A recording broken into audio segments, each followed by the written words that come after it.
I found out my own eviction notice was written by a machine before I even finished my morning coffee, and that is how my life in suburban Arizona turned into a straight-up HOA horror movie because the paper taped to my door looked official sounded legal and threatened to erase my existence from my own house in 30 days flat. And the wild part is I had never broken a single rule. I live in a planned community outside Phoenix, the kind with identical roofs, fake palm trees, and an HOA that loves finds more than freedom, and the queen of that place was a pink-suited HOA Karen named Linda who smiled like a realtor but talked like a prosecutor. She had been sniffing around my house for months over nothing, parking too long, grass too honest, refusing to kiss the ring, and I knew she hated me because I laughed when she tried to fine me for having a grill that was apparently too aggressive. So, when I saw that eviction notice, my first thought was no way this is real, because it quoted laws I had never heard of with names that sounded way too perfect, like Residential Harmony Compliance Act and Digital Safety, Housing Amendment, stuff that sounded smart but felt off, like when someone uses big words to hide a lie. And the notice said effective immediately with authority granted by updated HOA bylaws approved last quarter, which was funny because there was no last quarter meeting. I would remember I called the HOA office and Karen answered cheerful, like she had been waiting all day for me to break. She told me the rules had changed, that technology had modernized compliance, and that ignorance was no excuse. Her exact words were, "You should have kept up." And then she laughed, and that laugh told me everything, because it was not confident, it was rehearsed. I walked over to my neighbor Mike, retired electrician, Vietnam vet, smart as hell, and he looked at the notice and said something that made my stomach drop. He said, "This reads like a robot wrote it," and he was right. The sentences were too clean, too symmetrical, no human anger, no sloppy threats, just cold, perfect language, like it was designed to scare, not argue. That night, I dug into the HOA portal, and that is when things got even creepier, because the bylaws section had been updated at 3 in the morning with documents that had no author names, no meeting minutes, and no digital signatures, just a bland line saying generated compliance update approved automatically. And when I clicked the metadata, my screen froze for a second, like it did not want me to see it. I took screenshots fast and noticed phrases repeated across different sections word for word, like copy-paste logic. And when I searched those phrases online, they popped up on random AI demo pages, law templates, and beta policy generators. And that is when the truth hit me hard. HOA Karen did not just hate me, she outsourced her power to an algorithm. The next morning, two guys in navy jackets with HOA enforcement on the back showed up claiming to be compliance officers. They had badges that looked printed that morning,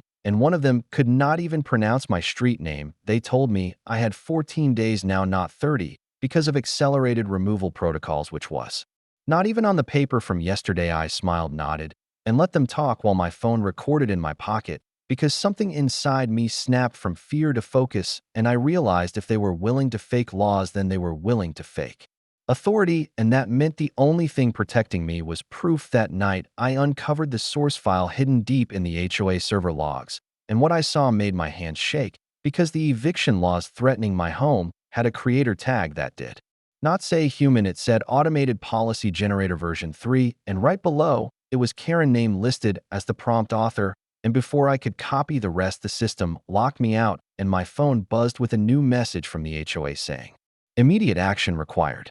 The message said immediate action required, and that was when I knew they were watching in real time, because I had not even finished copying the server log before my access vanished, and the HOA portal kicked me out like I had never existed. And the timing was too clean, too fast, like someone was sitting there refreshing a screen waiting for me to step out of line. I did not sleep that night, because every sound outside felt like a countdown, and every car that slowed down near my driveway made my chest tighten. And around 2 in the morning, I got another email saying my compliance window had been reduced to 7 days due to hostile behavior, which apparently now included logging into my own HOA account. The next morning, Karen showed up in person, standing on my lawn like she owned it, wearing a pink blazer and sunglasses indoors, bold as ever. She told me she was giving me a courtesy visit because the system flagged me as emotionally resistant, and that phrase right there made my blood run cold, because no human talks like that. She said the AI flagged my tone, my facial expressions, my online activity. She said it calmly, like she was reading a weather report, and when I asked her who approved this, she said the system did. And then she leaned in and whispered, "This is the future, you should have adapted." That was when I realized she was not just using AI, she was hiding behind it. Because if no human made the decision, then no human could be blamed. And that is when I started recording openly, phone in hand, daring her to say it again. And she froze for half a second like her script glitched. She snapped back, saying recording without consent violated the new digital harmony rules, and she pointed to a printed page. She pulled from her folder, except the font was wrong, the spacing was off, and the footer still said draft version, and I almost laughed because she was getting sloppy. By noon, the fake HOA officers came back, this time with a tow truck behind them, claiming my car violated emergency evacuation access protocols, which made no sense because there was no emergency. And when I asked for the city ordinance, they just stared at each other like NPCs waiting for the next line. I told them to call the police, and that is when one of them said, "We handle this internally." And that was the moment I knew they were bluffing, because real authority never says that out loud. I called the city non-emergency line myself and put it on speaker, and suddenly everyone got very quiet, and the tow truck driver started backing up slowly like he wanted to disappear, and Karen took a step back, pretending to be offended like she was the victim. That night, Mike came over with a laptop and a grin and told me he used to work IT contracts back in the day, and he knew how to read logs better than most kids today. And together we dug deeper than the surface documents into the automated update trail, and what we found was insane. The AI policy generator was not just creating rules, it was modifying enforcement timelines, escalating penalties, and auto-approving actions without any board vote. And every single aggressive change was triggered by one name. Mine, Karen, had fed the system prompts about me specifically, labeling me non-compliant, hostile, destabilizing influence. And the AI responded by generating harsher and harsher policies, all perfectly formatted, all legally sounding, and all completely fake. But the real twist came when Mike found a second user tied to the same prompt account, a shadow admin that was not Karen. And when we traced it, we found payments routing through a shell consulting firm based in another state.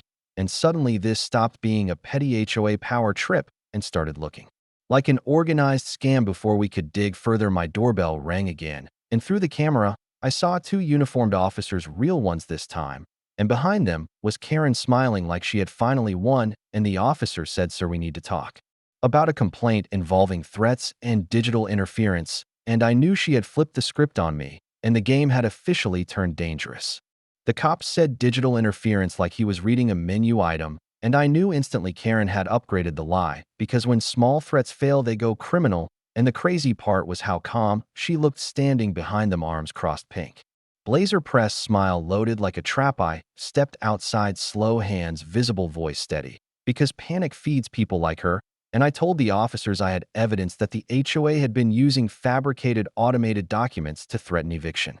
And that flipped the vibe immediately, because one cop raised an eyebrow and asked what kind of documents, and Karen jumped in way too fast, saying, "He is unstable, he is obsessed with conspiracy theories." And that right there bought me 10 seconds of credibility. I asked if I could show them the notice taped to my door and the emails and the portal screenshots. And when the officer read the eviction notice, his face changed, because cops see real paperwork all day, and this thing looked legal, but smelled wrong, like it was trying too hard. And he asked Karen what statute authorized immediate eviction without court, and she said the system does, and the look he gave her was priceless. The cop said this was a civil matter, but they were documenting everything, and before leaving, one of them quietly told me off camera that if someone is impersonating authority or fabricating legal documents, that becomes criminal real fast.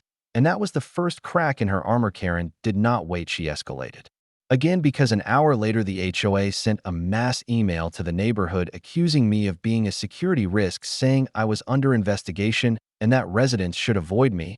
And suddenly my phone started blowing up, neighbors asking what I did and others just staring at my house like I was radioactive. That was the moment I decided to stop defending and start exposing Mike. And I went full detective mode, pulling public records, corporate filings, and HOA insurance disclosures. And that shadow admin account we found earlier led to a consulting company that specialized in automated compliance solutions for private communities, which sounds boring until you realize they were selling unlicensed enforcement software to HOAs, promising faster evictions, fewer lawyers, and total control. Their demo language was insane stuff like eliminate problem residents, streamline removals, reduce dissent, And when we cross-referenced timestamps, Karen had started using the system right after losing a heated HOA election vote where I had openly criticized her budget. This was not about rules, this was revenge scaled by code. I uploaded the evidence to a cloud drive shared with timestamps, hashes, and backups, and sent copies to myself, my brother,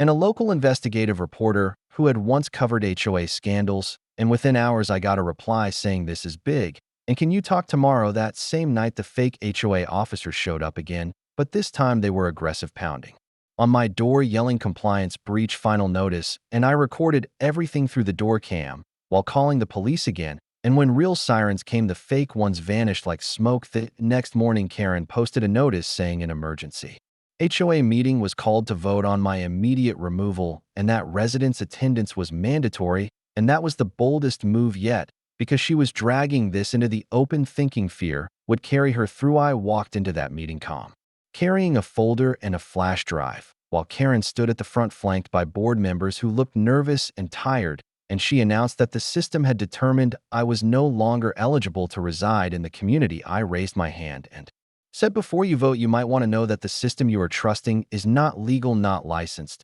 and currently under review by a journalist and possibly the state." And the room went dead silent. Karen laughed and said, "Prove it," and I smiled, because that was exactly what I had been waiting for. And as I plugged the flash drive into the projector, the screen lit up with her name next to the words "Prompt Author Automated Eviction Policy," and the room collectively leaned forward just as the power suddenly cut out and the projector went black, and I realized she was not done fighting yet. The lights went out, and for a split second nobody moved, because when power dies in a room full of guilty people, silence hits different. And then Karen's voice cut through it, sharp and fake calm, saying, "Meeting adjourned, emergency protocol." And that was when I heard chairs scrape, panic coughs, whispers. I turned on my phone flashlight and said, "Nice try," because the flash drive was not the only copy. And that is when the murmuring got louder, because people realized this was not some petty fine dispute anymore. This was something that could blow back on everyone. The backup generator kicked in, weak yellow lights flickering, and one board member started yelling that he never approved any of this. And another said, "Karen told us the software was certified." And Karen snapped at them to shut up, which was the worst move possible, because now everyone was watching her mask slip. She tried to regain control, saying the AI system made recommendations only, and that humans approved them. But I scrolled through my phone and read out loud lines straight from the logs saying, "Automated approval executed, no human review." And I watched her face tighten like she had bitten down on a lie too hard. Then the real twist hit, because the door opened and the investigative reporter walked in with a camera and a press badge and said, "Sorry, I am late, traffic was bad," and the room exploded into chaos, voices overlapping, people standing. Karen yelling this was a private meeting, and the reporter calmly saying, "Public interest overrides private abuse." I handed over the flash drive and explained everything right there: fake laws, AI, generated bylaws, fake officers, intimidation tactics, and the Shell Consulting Company. And when the reporter asked Karen directly if she had used AI to fabricate legal authority, she froze again, just like before. Like the program inside her stalled. She finally said, "Everyone uses technology now." And that was the wrong answer, because the reporter smiled and said, "Not like this," and then dropped another bomb, saying the consulting firm tied to this HOA was already under investigation in another state for impersonation and fraud.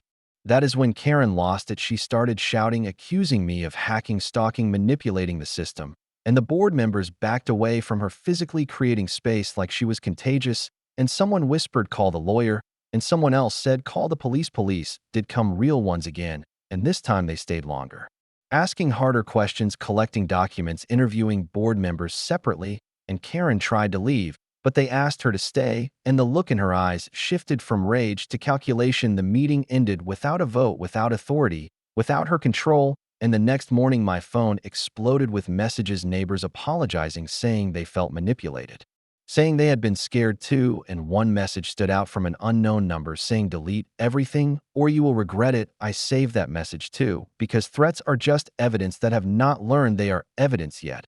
And as the reporter published the first article headline talking about AI-powered HOA abuse and fake enforcement, my doorbell rang again, and this time it was not Karen or fake officers. It was someone from the state regulatory office holding a folder with my address on it and saying, "We need to talk, because this goes deeper than one HOA and deeper than one woman." and I realized this fight was about to end, but not quietly. The state investigator sat at my kitchen table flipping through pages like he had already seen this movie before, and when he looked up, he said something that stuck with me. He said, "People always think technology makes power cleaner, but really it just hides the fingerprints better," and that is when I knew Karen was done.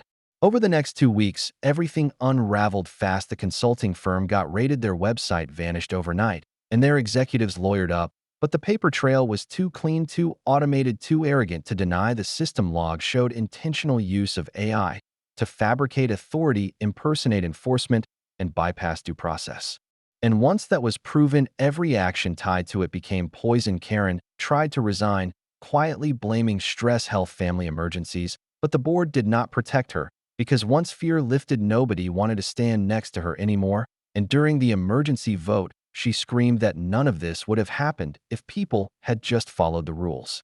And someone from the back yelled, "Which rules? The fake ones." And that was the moment she broke. She was removed on the spot, banned from holding HOA office again, and later charged with fraud, impersonation, and conspiracy to deprive property rights. And the fake HOA officers turned out to be temp workers paid cash, who thought they were doing security gigs and flipped immediately when real charges showed up. My eviction was voided, every fine erased, and the HOA was placed under state supervision with mandatory audits, open meetings, and human signatures required on everything. And the best part was the new rule added, the only real one in this whole mess: banning automated enforcement without resident approval. The reporter story went viral. People from other states reached out saying their HOAs used the same language, the same threats, the same robotic tone, and investigations started spreading like cracks in a bad foundation.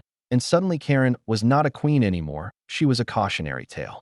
On my last walk through the neighborhood, I passed her old office, now empty, blinds shut, sign removed, and for the first time the place felt normal, like the power had drained out of the walls. And I realized something important: she never needed AI to be cruel. She used it because it let her be cruel without consequences. I still live in that house, grill and all, and every time I see an HOA notice now, I read it twice, not with fear, but with curiosity, because once you learn how fake authority works, it never scares you the same way again. And that is the real ending: not revenge, not fines, not courtrooms, but exposure. Because the moment the lies hit daylight, the whole system collapsed on itself, and the machine that tried to erase me ended up documenting its own crimes.